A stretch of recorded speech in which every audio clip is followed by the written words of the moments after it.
Good morning. We will be talking about aspects of editing, and two key concepts are montage and jump cut. We have already been seeing that what linear editing is all about. Linear editing means that the narrative is flawless, it does not call any attention to itself. But when we resort to techniques like editing and jump cut, both very European terms. Okay, we are in other words sending a signal that there has been a passage of time or something else, something radical, but definitely it is not a linear storytelling as contrasted with or as compared with the earlier mode of narrative. So, therefore, montage and jump cut. I am going to ask you to give me certain examples from your own experience of montage and jump cut, which are used nowadays indiscriminately, but there was a time when these concepts were newly introduced and there was an ideology. So, there has to be a reason for this, and not just because a filmmaker wants to be very smart and very cool. So, he resorts. So, now that is what we find nowadays happening, especially in MTV kind of cross cutting scenes, but that was not the case when montage or jump cut began. They had firm roots in ideologies. Okay. So, montage is a kind of an editing technique, and we are shown if you watch a particular scene from Citizen Kane. Citizen Kane is supposedly one of the most innovative films ever made, and the scene where Charles Foster Kane and his first wife, they sit across a dining table and have a conversation about how much time he spends on the newspaper and his ideological concerns, what he should be publishing. I mean, we are told she is the president's niece, so she does not want him to publish anything which goes against the principles of the president. So, the marital discord symbolically represented on screen, okay, through distancing or through portraying the distance between them on the dining table, and also showing a passage of time as they argue and drift apart. So, it is a series of images and sound that form a kind of a visual pattern. Okay. There may not be any clear logical or sequential pattern, but what you are supposed to understand is there is a gap, there is a passage of time, and people are going through certain kinds of changes. Now, montage is a Soviet term or a technique, and it was first used in the 1920s, and this is a name that you should know, Lev Kuleshov, who first gave us the idea of montage.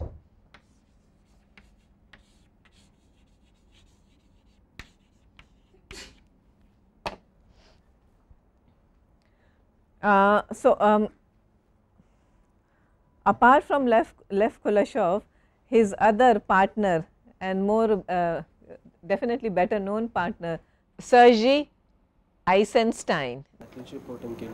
Good. Battleship Potemkin. Okay, so, one of the greatest filmmakers ever and one of the most renowned films ever. It is a silent movie, Battleship Potemkin. It is available freely, so you should watch it. These two men are responsible for developing montage as a technique. Now, Kuleshov's significant contribution was the idea that each shot is like a building block and it derives its meaning from its context, that is the shot play or the shots placed around it. So, they used to conduct several editing and filmmaking workshops, and the school was called VGIK. I will give you the full form of this abbreviation later. So, Kuleshev and his students would systematically dissect David Griffith's Intolerance, 1916 movie, viewing it several times, editing, re-editing, sometimes assembling and reassembling it. So, what they were trying to learn at that film school, and this is a technique that several film schools follow even in our country now, they take a very particularly well known film and then they start cutting and reassembling it and reordering it. What are they trying to do? How we view a film based on the director's, Complete ideology can change. The concept of the movie can change if you start reordering it. You look at Pulp Fiction, I think that is a movie which is very commonly accessible to most of you of your generation. If you watch a movie like Pulp Fiction, you know how they play around with ordering of the movie. But if you show the entire movie in the linear order without playing around with the order, then it becomes something else. How does the movie end? John Travolta is still alive, okay, but what happens to him? He dies, he is shot dead by someone in the middle of the movie, okay. But here he at the when the movie ends, we see him just walking off with his partner, okay. So, how playing around with the editing can change the meaning or context of the film. We will be doing Pulp Fiction soon. So, then in that particular session we will be dealing with it in depth. So, Kuleshov further felt that juxtaposition, placing side by side dissimilar elements, should be inherent in all film science. You already know what are signs and symbols and codes in cinema. So, according to Kuleshov and during his lectures at VGIK, shots acquire new meanings when juxtaposed with what comes before and after. Let us assume close up of an old lady and then close up of a very rich man and then again close up of a hungry child. Okay. There is a story now being told. These close ups may have been taken from different places and different points of time, okay, but when you put them together, seemingly different elements, right, juxtapose them, and then what happens? You are telling a story. There is an old suffering lady, there is poverty perhaps, or maybe she is a very rich lady who is totally indifferent, insensitive to the sufferings of others, and then you have a very rich man and then you have a hungry child. Seemingly no connection, bring them together, there is a story. So, that is what Kuleshov tells us, that how montage can lend a particular ideological meaning to the proceedings. Ask me any question if I am confusing you or confounding you.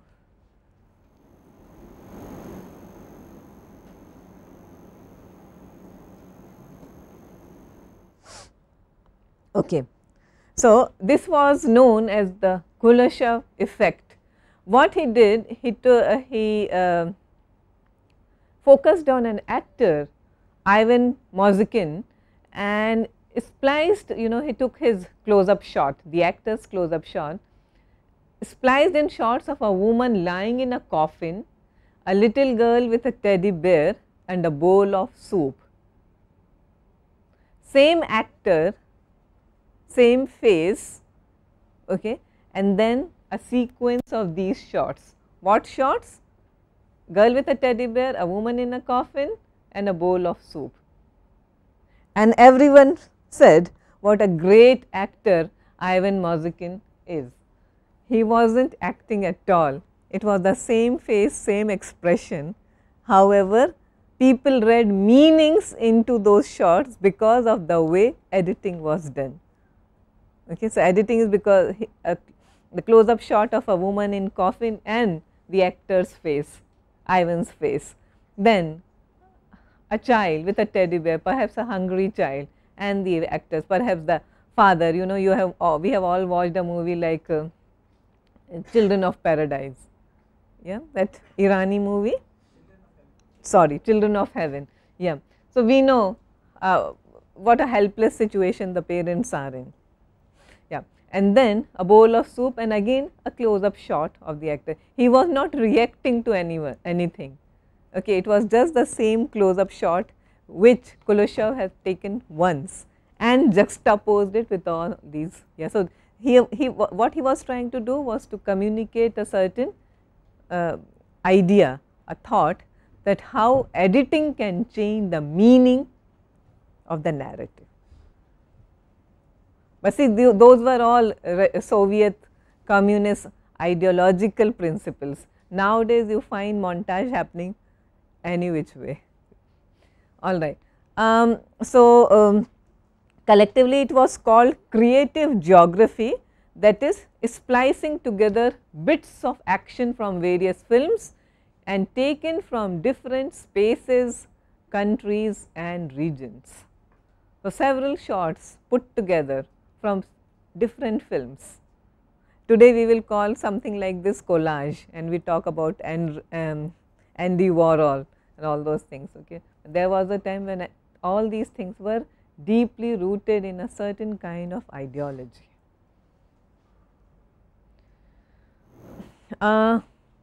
Zhigavartov, another extremely important name,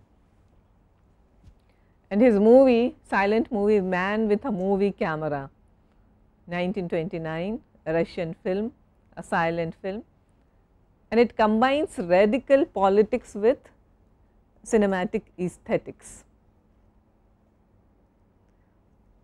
And it was all in the family kind of an affair, where his brother was involved and his wife was involved in editing and producing and directing the film.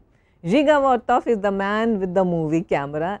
He goes out on the streets and captures the city, mostly Moscow, and the hustle and bustle of the city in its all in all its glory and its drawbacks and its failures. So, we look at the transport, the buses, the trams, the citizens, the industries.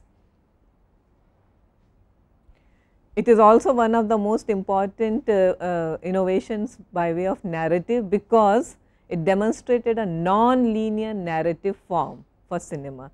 So, it is not like that cause and effect. Remember, narrative or linear form is always the cause effect kind of cinema, where something is happening and as a result of that something else is happening. Remember Aristotle, remember poetics, everything should have a beginning, middle and end. But Zhigavartov subverted that kind of a mindset. It need not, everything need not have a beginning, middle and end. And therefore, when the movie ends, you never realize why it ended the way it ends, because it does not have that kind of a linear structure. And it claimed, the movie claimed to be highly realistic and capture the day to day happenings of life, the birth of a baby, the death of someone, people getting married at the registrar's office instead of a church. So, that is also what are we trying to tell the audience. When people start getting married in registrar's office and not in churches, is there a social change happening? Yes. So, also yes, so again, as I was telling you, the ideological beliefs of these filmmakers. So, why were they interested in these kinds of situations? To tell the people that yes, there is a social change happening around us, be alert to that. Okay. And also divorce.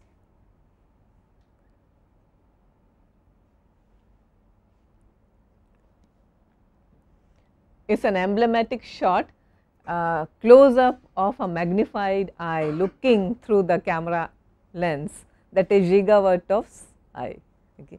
The man with the movie camera, and the man with a movie camera, and you can see the magnified eye through the camera lens.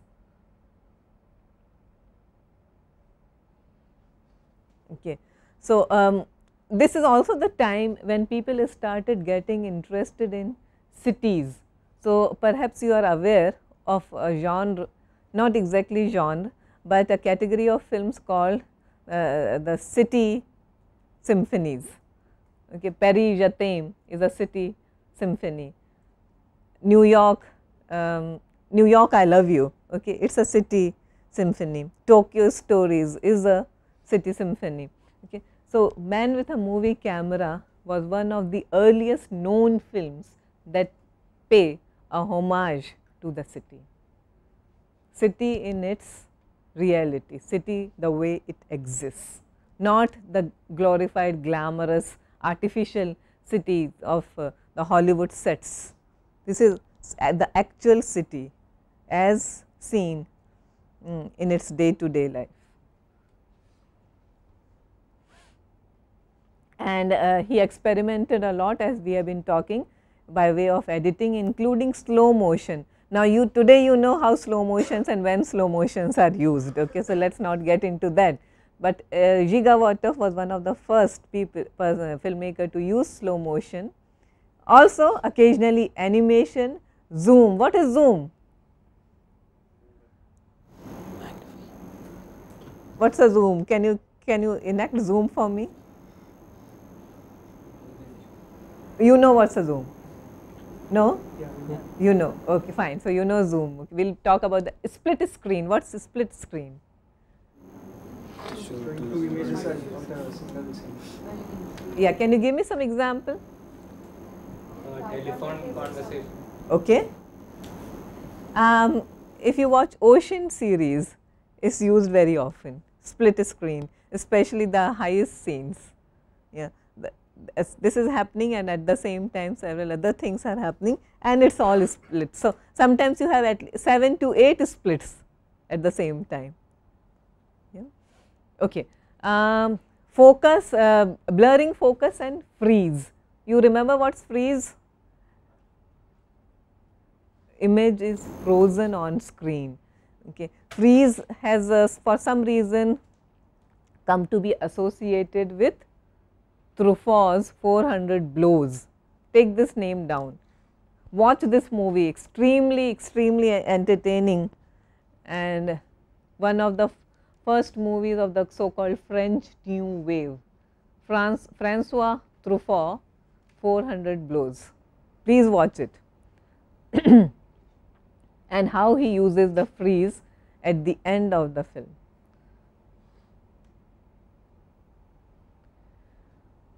And Zhiga is credited with using montage effectively, especially in a scene where handwork is transformed into mechanized labor. So, as we were talking about, montage has its roots in ideology, a certain kind of an ideology. Okay. So, as a socialist text, The Man with a Movie Camera pioneers an age where workers would be able to afford, this is the ideology of the film, leisure activities, play football, soccer, go to cinema theatres, do sports, swim, basically have enough leisure and have enough means to indulge in these activities.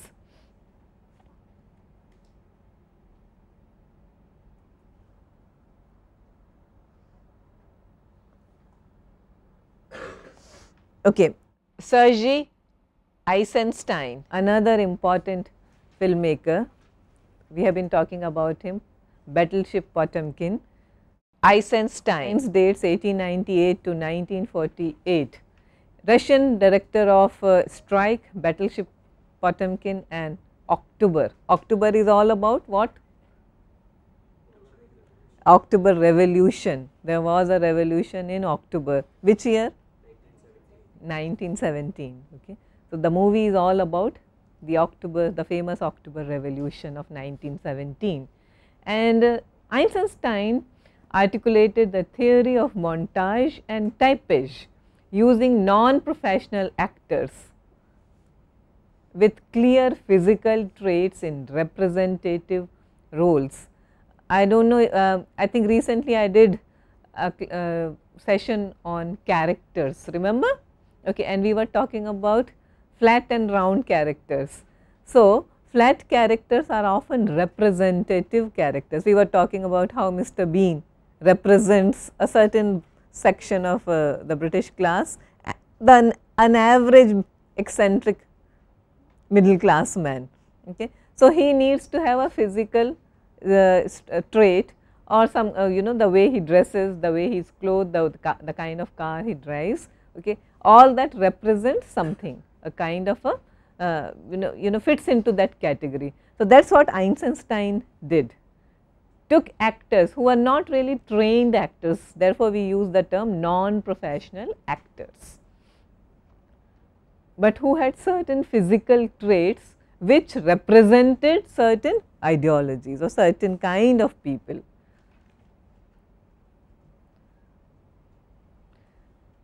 Eisenstein heavily communist in his ideologies and he was often considered a propagandist. Okay. In theatre we have someone like Bertolt Brecht, who was always considered a propagandist for a certain kind of ideology. In cinema we had Eisenstein, who was clearly overtly anti-Nazi, anti-fascist and pro-communism. So, that is what all his films reflect. So, this is how Sergey Eisenstein defined montage. A montage is assembled from separate images that provide a partial representation and which are in combination and juxtaposition. So, this is the definition given by Eisenstein.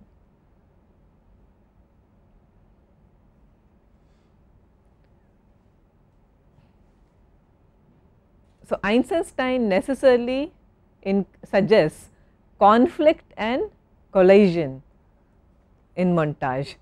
Is that what you find in Citizen Kane? Conflict and collision? Yes, you do. There is a conflict of interest between, there is a marital discord. Okay. So, they may not be overtly communist, but still there is a conflict between Charles Kane and his wife. Okay. So, montage needs to suggest that is according to Eisenstein. Montage is particularly used, again this I am quoting Eisenstein, when an editor or filmmaker wishes to convey a great deal into a brief segment. So, compression of something. So, you want to show 14 years, how do you do that? You cannot obviously portray 14 years in detail, but what do? You resort to certain tactics, certain techniques, and montage is the best way to explore this, to suggest how time elapses. Okay. Eisenstein also believed that collision and conflict must be inherent to all visual signs in films.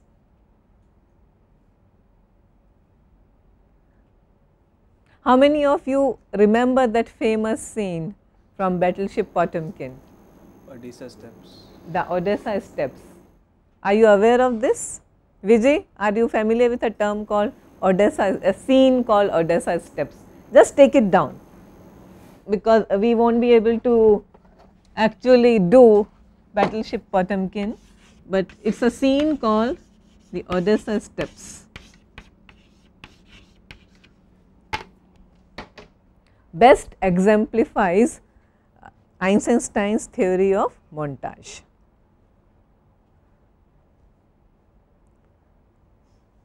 So, what happens there? In a very brief, in a nutshell, I will tell you what happens in that particular montage scene. There is a scene where a group of people have revolted against the Tsar, but it is a very peaceful kind of a rebellion or protest, and then we are shown how mercilessly the Tsar's army shoots them or guns them down. Okay. So, on one hand you are shown those very highly placed, the very powerful army men descending down the stairs, okay, of this particular spot, and the rebels are symbolically at a lower level, and then how they are all defenseless, weaponless and helpless while they are being gunned down. Okay. So, there is a montage there and it is a lengthy sequence. Okay. That is because Eisenstein's ideologies were such that he wanted to depict it very well, express it very clearly, very explicitly, the horrors of that particular regime. Therefore, we find the scene being done in great detail and montage works beautifully in that particular sequence to bring out the difference between two sections of society. So, conflict and collision. So, Eisenstein's works are influenced by his political ideologies, we have already seen, and his commitment towards Marxism. He identifies 5 types of montage. You need not go into great depths of these, but at least know the terms, the terminology: rhythmic, tonal, overtonal and intellectual. So, these are the types that he gives. If you are interested, you can look these terms up, but just understand that according to Eisenstein there are 5 kinds of montage techniques.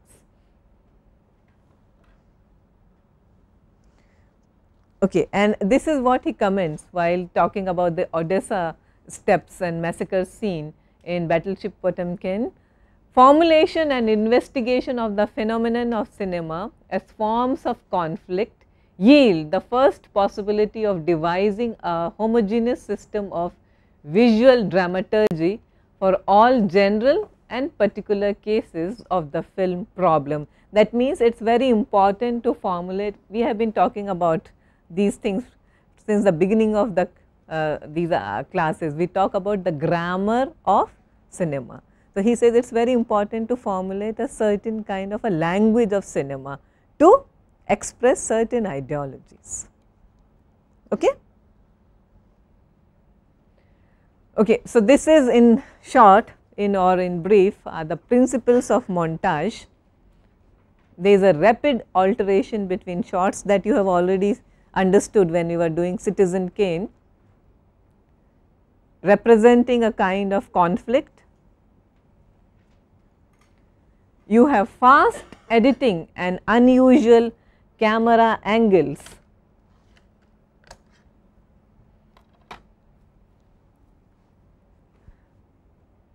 Which sort of challenge the classic narrative cinema, which is linear in tone and style.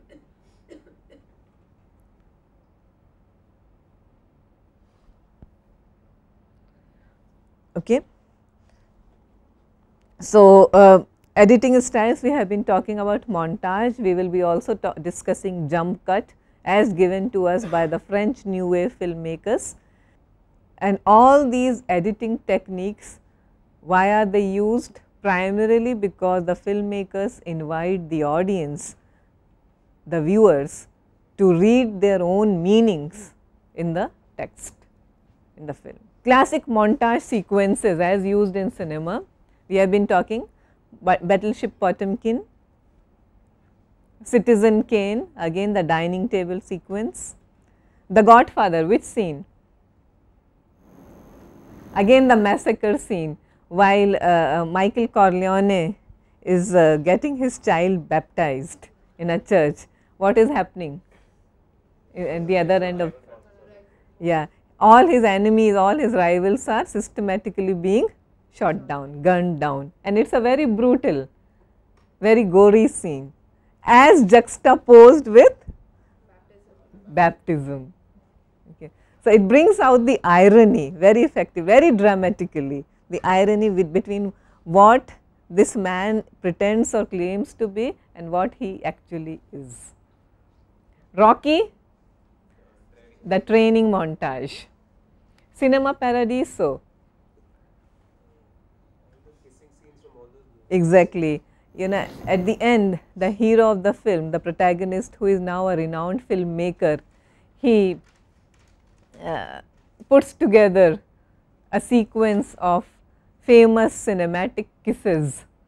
Why is it so important for him to watch that sequence? Because there was a time when kissing on screen was banned from exhibition, at least in that part of Italy.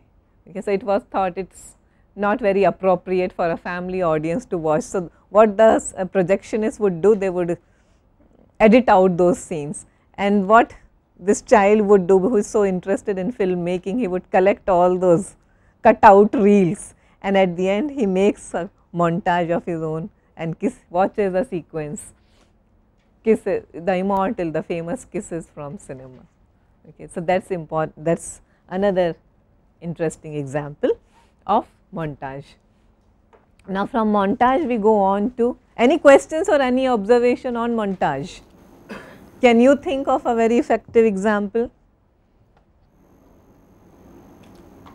It's usually used in a lot of these scenes which show preparation or Training. training. Even like in Rocky, it's in training, and in a lot of movies it's used as a sort of transition from where they were to where they want to be. Yes. Can you give me? Can you be more specific? I think it's used in all the Karate Kid movies. Karate Kid movies. Fine. Okay. Makeover movie also. Yeah. And sometimes it used in comic situations as well. Okay. Perhaps I can think of example, maybe Devil Wears Prada. It uses, as we see the passage of time, the girl doing the same monotonous chores for her boss, okay, and passage of time. We just see the same events being repeated, but there is a passage of time because she wears different clothes every time. She's fetching coffee, putting out the newspaper, taking phone calls, and there is a montage scene. Yeah. So, jump cut as an editing device now, and jump cut involves a jolt in a film's progress. Again, this technique has been hijacked by the music video people, and suddenly there is a jolt for no reason or no purpose, but it is there. And it draws the viewer's attention to disturbing illusion of time and space.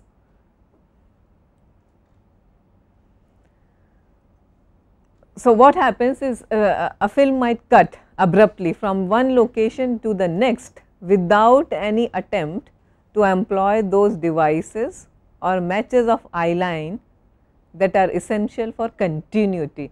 So, you need to know these concepts like eye line matching.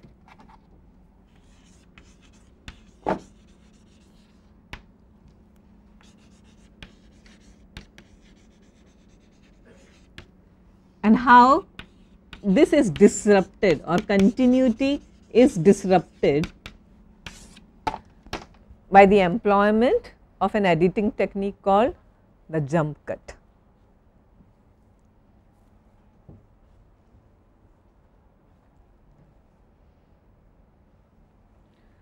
So, it was the French pioneer Georges Méliès, okay, who first recognized that a jump cut could generate magical or comic effects if the appearance of a subject film from a single vantage point was altered between shots.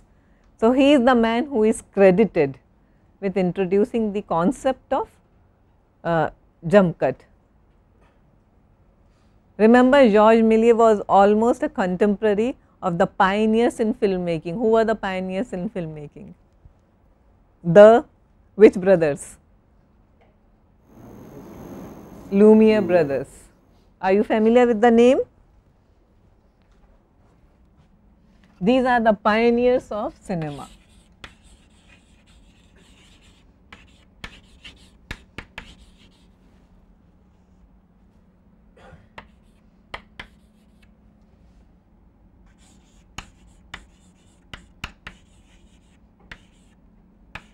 The Lumieres.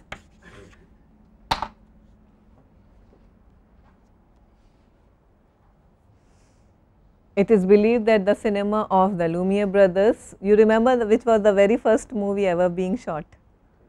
Arrival of a train at the railway station. It was a very linear kind of a narrative and very short, and their second great film was workers leaving the factory at the end of a day.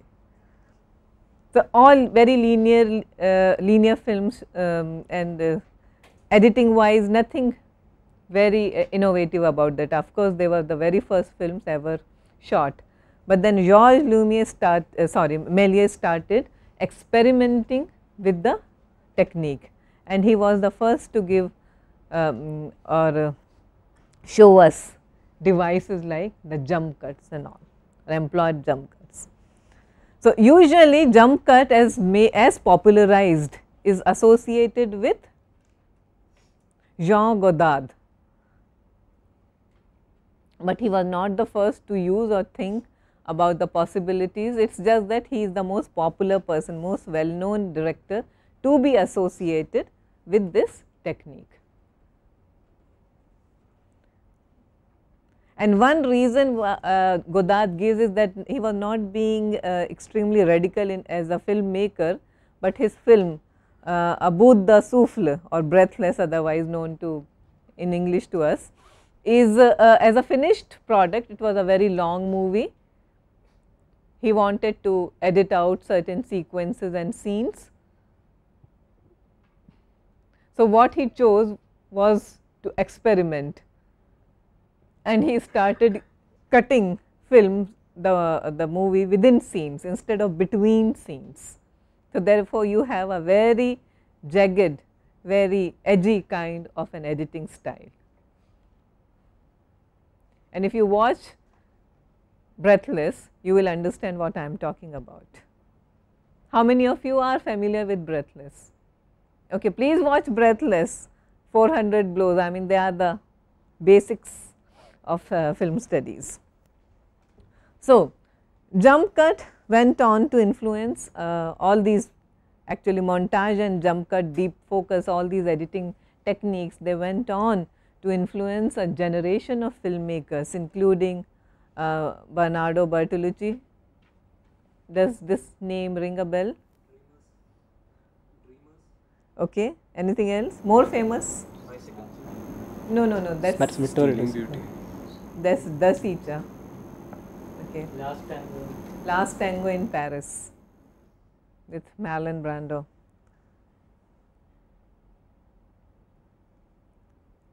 The Last Emperor.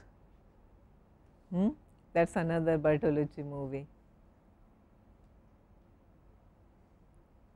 Scorsese often uses montage, zoom and jump cutting. So, any questions here before we proceed? Okay, Woody Allen, can you give me some example why he does that and when he does that?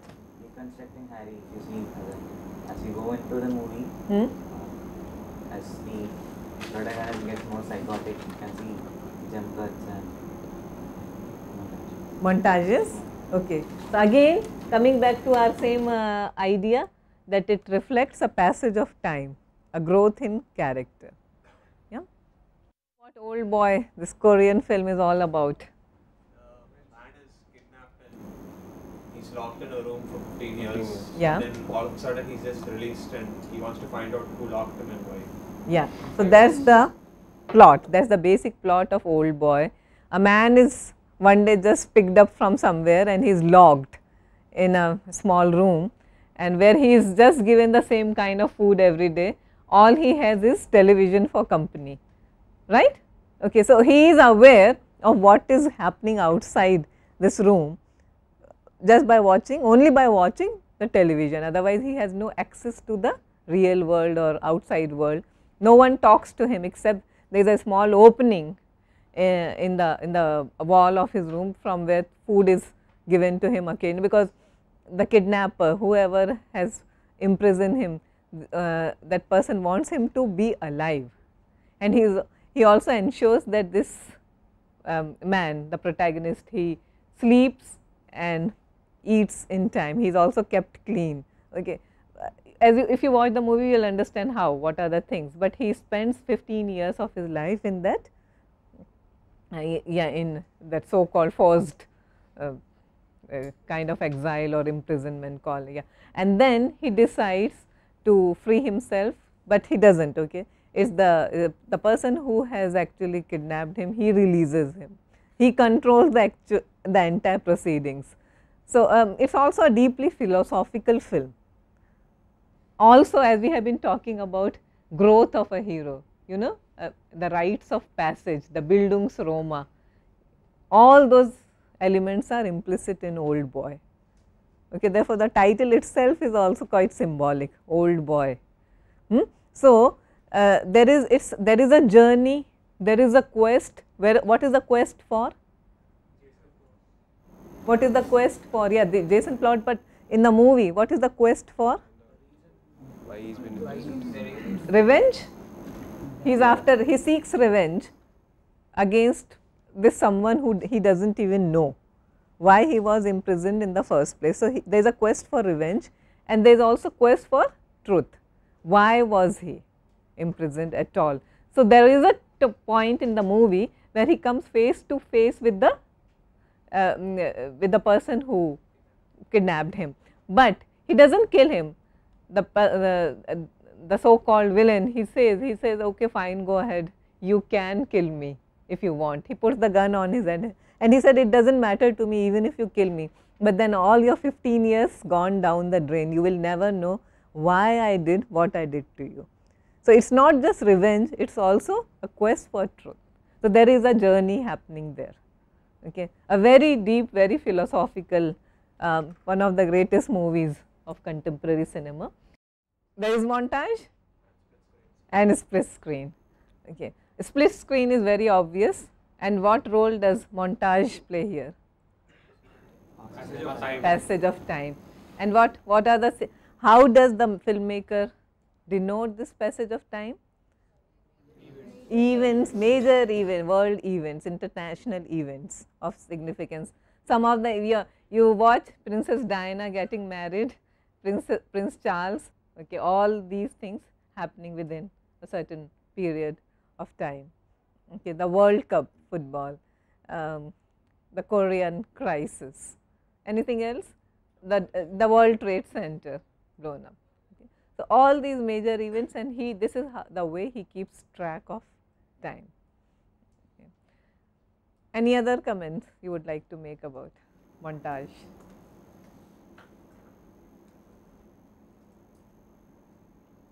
Do you remember any montage, any significant example from our scene, from our Indian examples? Songs in Tamil movies, like Songs in Tamil movies, yeah, Tamil movies, cinema. Before the starting of the song, the hero will be like very poor. By then, he'll be like very rich. So, like in a montage. Okay, can you be more specific? Which movie? Like a lot I would of like to Tamil watch this movies, film. Tamil Padam. That's a spoof. Because it's a spoof, they will resort to this. But otherwise, in a movie that takes itself seriously. Okay, and what happens in Padayappa? Be more specific. Vetri Kodivetta song. In one song, they show the entire his development from his journey yeah. from rags to riches. Yeah. So, is there an ideology? Well, if there is, it's not very explicitly stated here, but montage did start by way of an ideology. That's it. Today, it is used for a variety of purposes. Yeah. So, as we have seen in Old Boy, reveals a philosophy, reveals a passage of time, okay, but nothing more than that. Now, please pay attention to the fact that various editing devices, it could be continuity or linear editing, montage or even jump cut. What do? They generate layers of meanings, decenter the concept of fixed meaning and leave it to the spectator to make up his or her mind.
All right then, thank you very much, and we continue tomorrow.